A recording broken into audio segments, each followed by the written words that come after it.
Welcome to Fearless and Focused. I'm Brooke. And I'm Catie. And we're here to share bold stories, real talk, and strategies to help you push past fear and level up. Let's get fearless and focused. I just want to know one thing because I've had experience with being underestimated as a female. And I would like to know, like, have you guys had an experience that, like, hit you to your core, like being underestimated by a man, and how did you handle it, and what was the outcome? Whether it was in business or you're smiling like, oh my God, I have a story. I don't know if I can say. Yeah. It's a tough one. I think that even in this business coming in, like, originally, I know that there was so much respect for what I did and who I was, but I was automatically put into. I came from retail. My store that I left when I came to YPC was, I mean, retail is different. It was $51 million. I had 250 employees. Like, I loved working with people and navigating. And I came in and I was put at a desk and told to, like, do something that wasn't authentic. I'm not above doing it. It just wasn't the best use of I learned a lot. So I did it for a while just so I could learn. But I kept saying, like, things would come up, like we'd merge with a company, or there was a specific situation. And I was like, I am the right fit for this job. Like, I can do this for you. Trust me. And I wasn't chosen to be part of that group. Right. And that hit really, it was one of those things, like, I was made, this is what I did. I was made for that job. And I'm not like not saying I was super confident, but I knew I was made for that.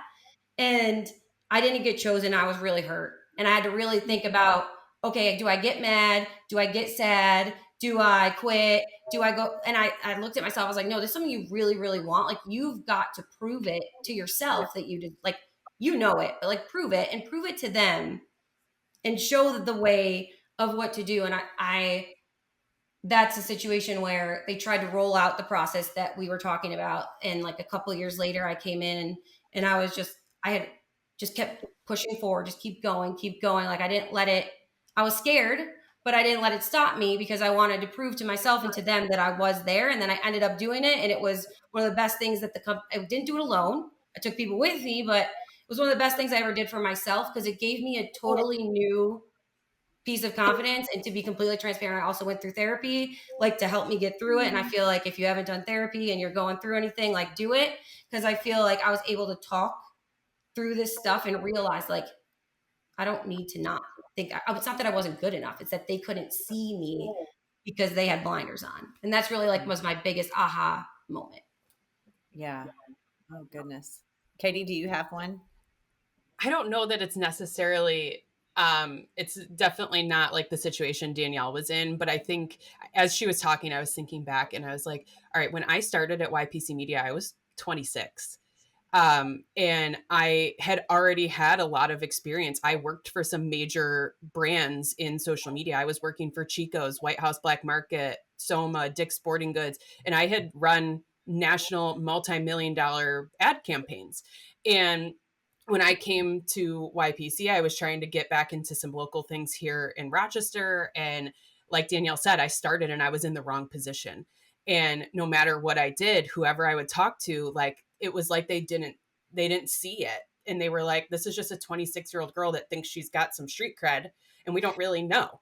And it really ended up being, a little bit of a lack of education in that specific area. Like, when I came in, social was still a little bit newer to the game, especially for small business owners. That was at the bottom of the barrel of where am I going to put my marketing dollars? They were still just paying for leads. And a lot of what I did was just really educate, find the people that would listen to me and start moving up that way and showing it through my experience, because I was just getting looked at as like the young girl that maybe or maybe doesn't have experience. She said she's worked at these places, but I don't really know what that means. And you kind of have to just sometimes put the proof out there and be like, I know my shit. Look at it. Thanks for tuning in to Fearless and Focused. Remember, success is not about being perfect. It's about showing up, staying bold, and taking action. If you love this episode, don't forget to subscribe, leave a review, and share it with someone who could use a little inspiration. Keep chasing your dreams, staying fearless, and keeping your focus strong. Until the next time, stay fearless and focused.